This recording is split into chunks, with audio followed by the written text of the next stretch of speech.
Hello friends, ज्ञान study classes YouTube channel में आपका स्वागत है। और आज का जो विषय को लेकर है पुराण, यानी पुराण के बारे में आज हम कुछ चर्चा करते हैं। यानी पुराण का जो अर्थ है, प्राचीन गाथा, यानी प्राचीन गाथा यानी प्राचीन कहानियों से भरा पड़ा या कहानी। पुराणों के जो रचयिता या जो संकलन करता है वह महर्षि लोमहर्ष या उनके पुत्र उग्र सर्वा को ही माने जाते हैं।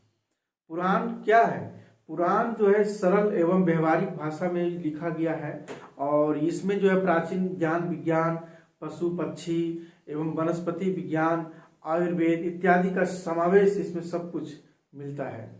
साथ ही हम देखने को मिलता है कि इसमें प्राचीन राजवंशों की वंशावली और राजाओं का शासनकाल और उस समय के शासनकाल की जितने भी घटनाओं हैं वो घटनाओं का विवरण हमें इसी पुराण से मिलता है। एक प्रकार से हम देखते हैं पुराण जो है ज्ञान के एक विश्वकोश की तरह है। प्राचीन काल से हम देखते हैं ये पुराण देवताओं, ऋषियों, मनुष्यों जितने भी हैं सभी का जो है मार्गदर्शन करते रहे हैं। ये पुराण मनुष्य को जो है धर्म एवं नीति के अनुसार जीवन जीने की एक शिक्षा का भी देते हैं, क्योंकि पुराण जो है मनुष्य के कर्मों का विश्लेषण कर उन्हें दुष्कर्म करने से रोकता है। ये पुराण वस्तुतः क्या है? वेदों का विस्तार ही है। वेद जो है बहुत ही जटिल और शुष्क भाषा में या लिखी गई या शैली में लिखी गई है। पुराण साहित्य में हम देखते हैं इसमें अवतारवाद को जो है प्रतिष्ठापित किया गया है। कहने का तात्पर्य इस समय जो है ये निर्गुण निराकार की सत्ता को मानते हुए ये सगुण जो है साकार की उपासना करना इन ग्रंथों का एक विषय है। पुराणों में अलग अलग देवी देवताओं को केंद्र में रख करके पाप पुण्य, धर्म अधर्म, कर्म अकर्म की कहानियां हैं। इस तरह से यह पुराण में दर्शाई गई है। प्रेम, भक्ति, त्याग, सेवा, सहनशीलता ऐसे मानवीय गुण हैं जिनके अभाव में उन्नत समाज की कल्पना नहीं की जा सकती है। वह पुराण में दी गई है। पुराणों में देवी देवताओं के अनेक स्वरूपों को लेकर भी एक विस्तृत विवरण भी दिया गया है। तो आइए हम देखते हैं कि परीक्षा के दृष्टि से जो पूछे जाते हैं उससे संबंधित हम कुछ बताने का प्रयास करते हैं कि पुराण का अर्थ होता है प्राचीन गाथा। क्या है? प्राचीन गाथा। ये प्राचीन गाथा जो है ये पूरा का मतलब क्या होता है? पूरा का मतलब अतीत और अन, इसका अगर करते हैं संधि विच्छेद तो अन का इसका मतलब होता है कहना। क्या होता है? कहना इसका मतलब या बतलाना। यही हमारा प्राचीन गाथा या प्राचीन कहानी है। तो पूरा मतलब अतीत और अंत का मतलब होता है कहना या बतलाना। इसका मीनिंग निकला पुराण का। पुराणों के रचयिता कौन है? पुराणों का जो है रचयिता है हमारा जो है महर्षि जो है लोमहर्ष या उनके पुत्र। कौन है? महर्षि लोमहर्ष या उनके पुत्र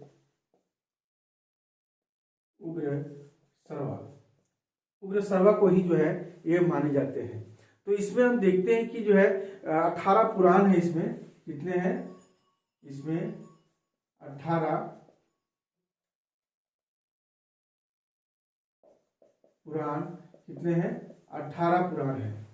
इसमें हम देखते हैं कि इस समय जो है जो 18 पुराणों में से जो है इसमें से 18 पुराणों में से कौन कौन से जो है प्राचीन है और उसमें क्या क्या दिया हुआ है। तो 18 पुराणों में केवल हम देखते हैं मत्स्य पुराण, ये जो है मत्स्य पुराण और वायु पुराण, विष्णु पुराण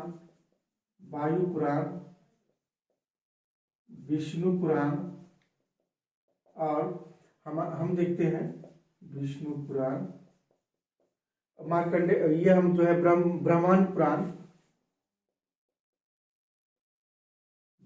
पुराण और भागवत पुराण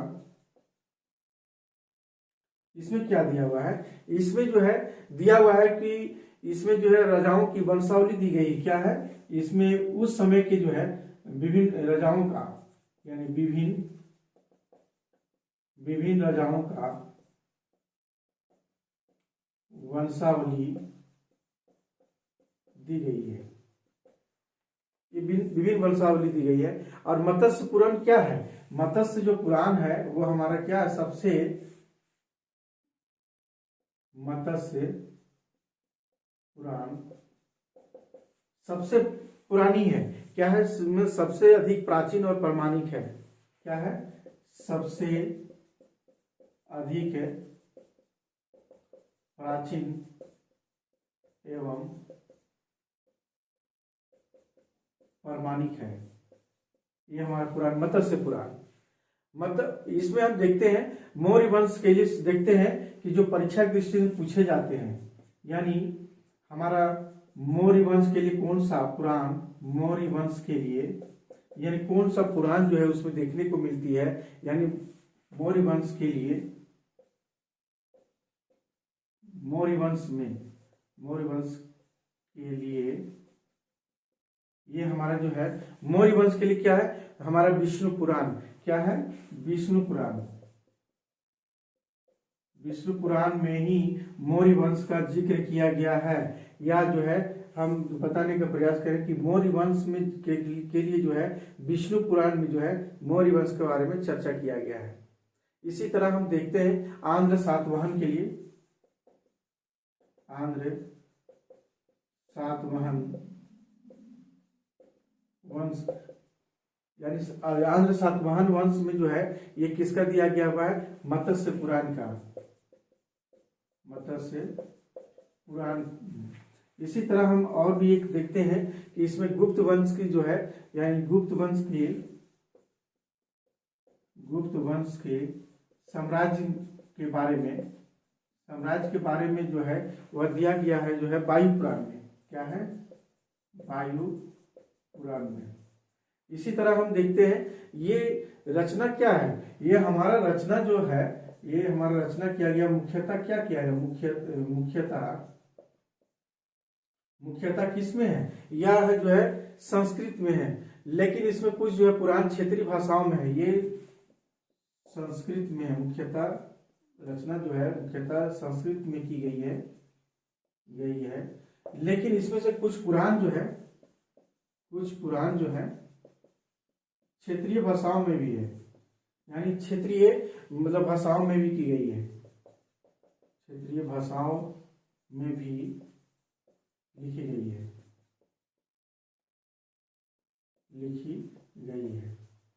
इसी तरह हम देखते हैं कि छांदोग्य उपनिषद में क्या है,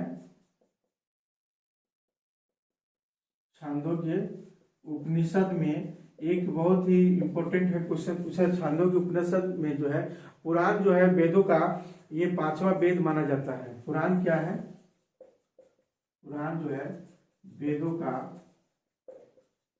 5वां वेद माना जाता है। तो इस तरह से पूछा जाता है। इसी तरह हम अब देखते हैं इसके सिलसिलेवार जितने भी हमारा 18 पुराणों के बारे में हम चर्चा करते हैं। इसके बाद 18 पुराणों का एक एक करके आप इसको नोट कर लेंगे, परीक्षा की दृष्टि से महत्वपूर्ण है। जैसे हम देखते हैं कि 18 पुराणों के बारे में हम चर्चा करते हैं, क्योंकि ये जो पुराण जो है ये जो रचना जब हुई थी इसकी जो है गुप्त काल से इनकी रचना कब हुई थी, इनकी रचना गुप्त काल से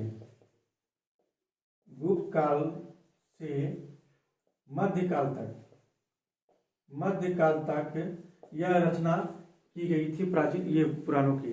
तो सबसे पहले हम देखते हैं ब्रह्म पुराण। ये ब्रह्म पुराण को जो है हम आदि पुराण भी कहते हैं। इसको क्या कहते हैं, आदि पुराण भी कहते हैं। तो सबसे पहले देखते हैं कि ये जो आदि पुराण है यानी ब्रह्म पुराण है, ये ब्रह्म पुराण में जो है क्या दिया हुआ है। तो सबसे पहले हम देखते हैं कि इसके कितने अध्याय के बारे में हम एक तरफ जो है अध्याय लिखेंगे और फिर हम श्लोक लिखेंगे, उसके बाद जो है उसके बारे में बताएं।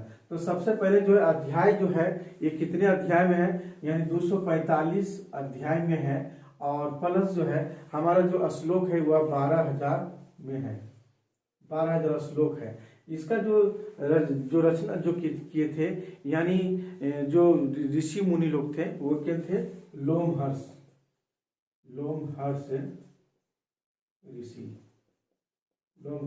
ऋषि ने किया था।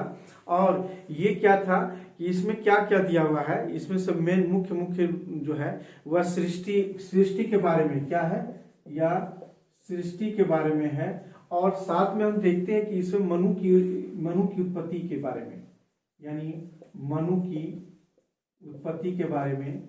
और एक और इसमें देखने को मिलता है कि मनु की उत्पत्ति का जो है उत्पत्ति के जो है वंश के बारे में, और इसके वंश के बारे में देखने को मिलती है इस पुराण में। और यहाँ देवी और प्राणियों का उत्पत्ति का भी वर्णन है। इसमें क्या है, देवी और प्राणियों का, देवी देवताओं की और प्राणियों के बारे में यह जो है ब्रह्म पुराण मुख्य रूप से दी गई है। उसके बाद हम देखते हैं पद्म पुराण में भी हम देखते हैं क्या है, इसमें भी जो है हम देखते हैं 641 अध्याय है। कितने, 641 अध्याय है, प्लस जो है इसमें 48,000 कितने हैं, 48,000 इसमें श्लोक हैं। एक तरफ हम जो है श्लोक और एक तरफ जो श्लोक बता रहे हैं। और इसमें जो है कौन सा ऋषि जो है इसका उद्वाचन किया था, यानी उग्र सर्वा ऋषि जो है, यानी लोमहर्ष के जो पुत्र माने जाते हैं वही जो है इनका उद्वाचन किए थे।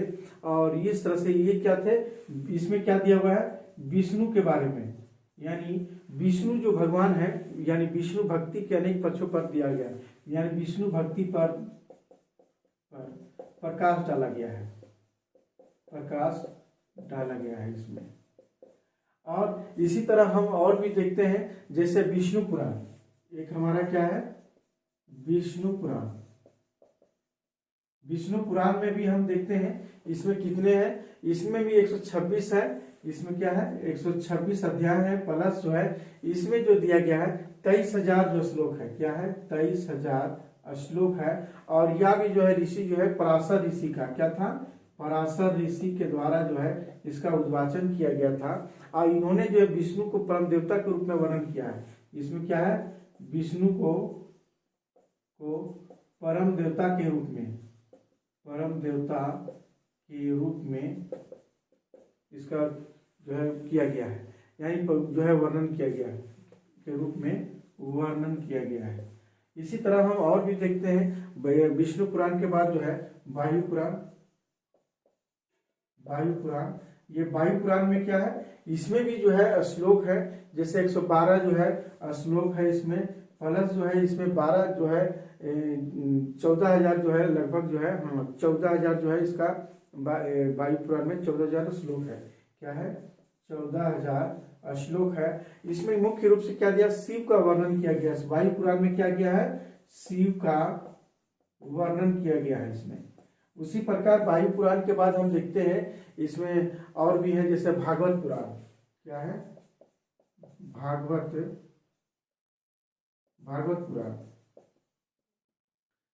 पुराण में हम देखते हैं इसमें भी 335 अध्याय है। कितने हैं, 335 अध्याय है। और साथ में जो है इसका श्लोक जो है कितना दिया गया है, 18,000 दिया गया है, 18,000 दिया गया है। और इसमें हम देखते हैं कि भागवत पुराण में क्या दिया गया, श्री कृष्ण की भक्ति बारे में, यानी श्री कृष्ण की भक्ति के बारे में जो है जो वर्णन किया गया है, भक्ति का वर्णन किया गया है। साथ में हम देखते हैं इसमें क्या दिया गया है, इसमें देवी भागवत पुराण भी करते हैं। इसमें देवी भागवत इस पुराण को कहते हैं, क्योंकि इसमें देवी देवताओं शक्तियों का पूरा जो है वर्णन किया गया है इस भागवत पुराण में। इसी तरह हम देखते हैं नारद पुराण। इसमें क्या दिया हुआ है कि नारद पुराण में जो है इसको, नारद पुराण को महापुराण के नाम से भी जाना जाता है। क्या है, महापुराण के नाम से भी इसे जाना जाता है। इसमें भी जो अध्याय जो दिया गया है यह भी कितने हैं, 82 अध्याय है। कितने, 82 अध्याय है। और इसमें श्लोक की संख्या जो है कितनी है, 18,000 इसमें भी है। कितने हैं, 18,000 श्लोक है। और इसमें हम दिखाया गया क्या, वैष्णव के उत्सवों के बारे में, यानी वैष्णव के उत्सवों, और इसमें एक और दिया है कि वैष्णव के उत्सव के साथ साथ व्रतों का वर्णन किया, विभिन्न व्रतों का वर्णन दिया गया है इसमें। इसी तरह हम नारद के बारे में एक और देखते हैं, मार्कंडेय पुराण। क्या है, मार्कंडेय पुराण। ये मार्कंडेय पुराण में क्या है, ये मार्कंडेय पुराण भी हम देखते हैं 138 अध्याय और 7,000 में है। 138 अध्याय है प्लस 7,000 हमारा इसमें श्लोक है। और इसमें क्या दिया हुआ है कि इस मार्कंडेय में मार्कंडेय ऋषि जो है इसका जो है उद्वाचन किए थे। कौन के थे, मार्कंडेय ऋषि नहीं किया था, इन्हीं के नाम पर जो है ये मार्कंडेय जो है पुराण जो है नाम पड़ा था। यानी इसमें क्या दिया हुआ है, यानी इंद्र, अग्नि, मित्र, यानी इसमें जो है वैदिक मतलब और भी है इत्यादि, यानी वैदिक देवताओं के बारे में वर्णन किया गया है। वैदिक देवताओं के बारे में वर्णन किया गया है। मार्कंडेय पुराण हो गया। अग्नि पुराण इसके बाद आता है, क्या है, अग्नि पुराण।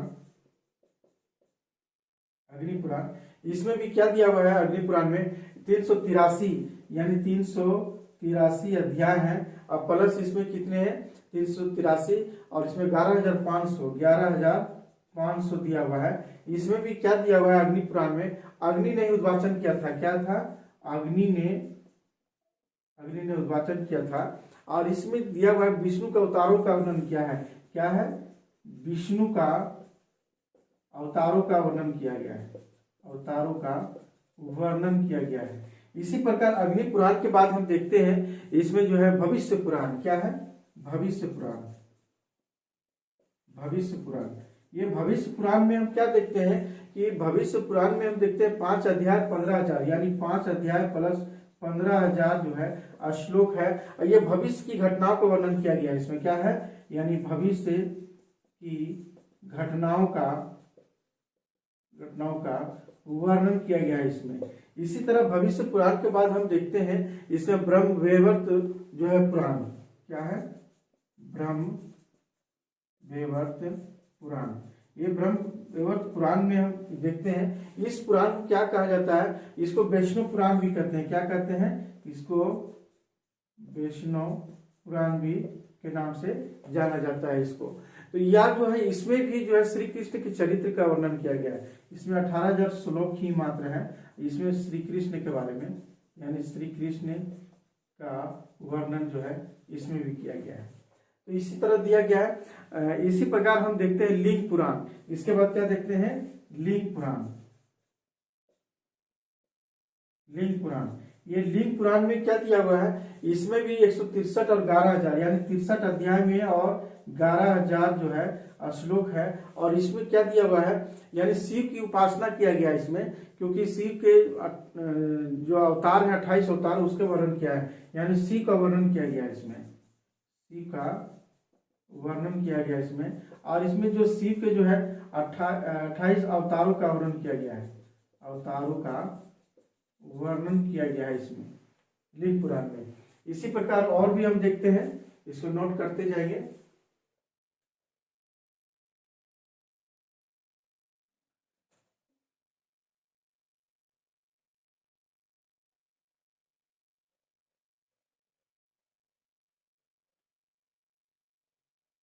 इसी प्रकार हम देखते हैं कि अगला जो है वह क्या है, लिंग वराह पुराण। वराह पुराण, वराह पुराण। वराह पुराण में भी क्या दिया हुआ है, इसमें भी जो है 217 अध्याय है। और प्लस जो है इसमें कितने हैं, यानी 24,000 है। क्या है, 24,000 श्लोक है इसमें।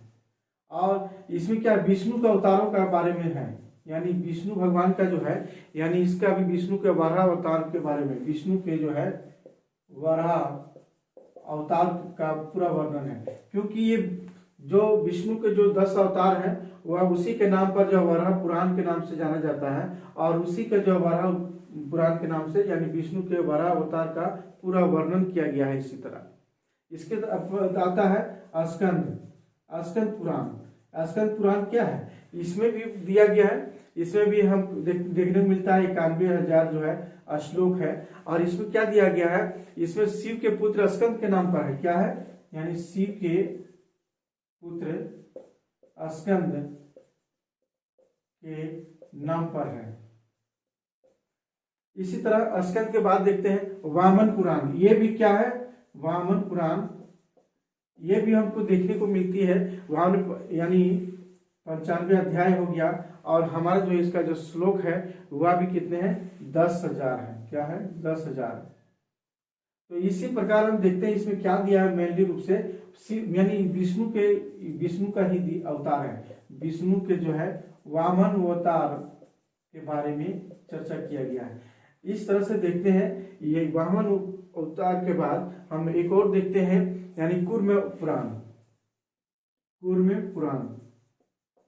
ये भी हमारा क्या है, ये भी 10 अवतारों में से है। इसी तरह 44 हमारा जो है इसका अध्याय है, प्लस इसका जो दिया गया है जो है 6,000 श्लोक है। क्या है, 6,000 श्लोक है।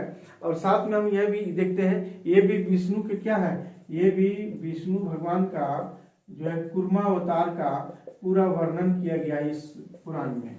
इसी प्रकार और देखते हैं मत्स्य पुराण। क्या है, मत्स्य पुराण, यानी मत्स्य पुराण। ये मत्स्य पुराण जो है इसमें भी हम देखने को मिलती है 291 अध्याय में है, और प्लस जो है इसका जो है श्लोक है वह है कितना, 14,000। और इसमें भी क्या दिया हुआ है, यानी जल प्रलय का वर्णन पूरा दिया गया है। इसमें जल प्रलय का वर्णन किया गया है इसमें। इसी तरह मत्स्य पुराण के बाद गरुड़ पुराण। ये गरुड़ पुराण में भी हम देखते हैं, ये 35 अध्याय में है, और प्लस जो है 18,000 श्लोक में गरुड़ पुराण है। और यह भी एक गरुड़ के द्वारा ही किया गया है, इसका वाचन किया गया है। ये विष्णु भगवान का जो है इसमें दिया गया है, यानी विष्णु पूजा का वर्णन किया गया है, यानी विष्णु पूजा का वर्णन किया गया है इसमें। एक और है हमारा, अंत में देखते हैं ब्राह्मण पुराण। क्या है, ब्राह्मण पुराण।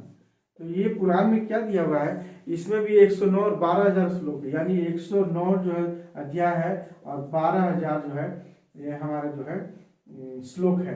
तो इसी तरह हम देखते हैं कि पूरे यानी हमारा ये पुराण है, और पुराण का जो मुख्य बिंदु पर हम चर्चा किए हैं। इसका पुराण तो अगर देखा जाए तो बहुत विशाल है, लेकिन परीक्षा के दृष्टि से जो है हम मुख्य बिंदु पर है हम चर्चा किए।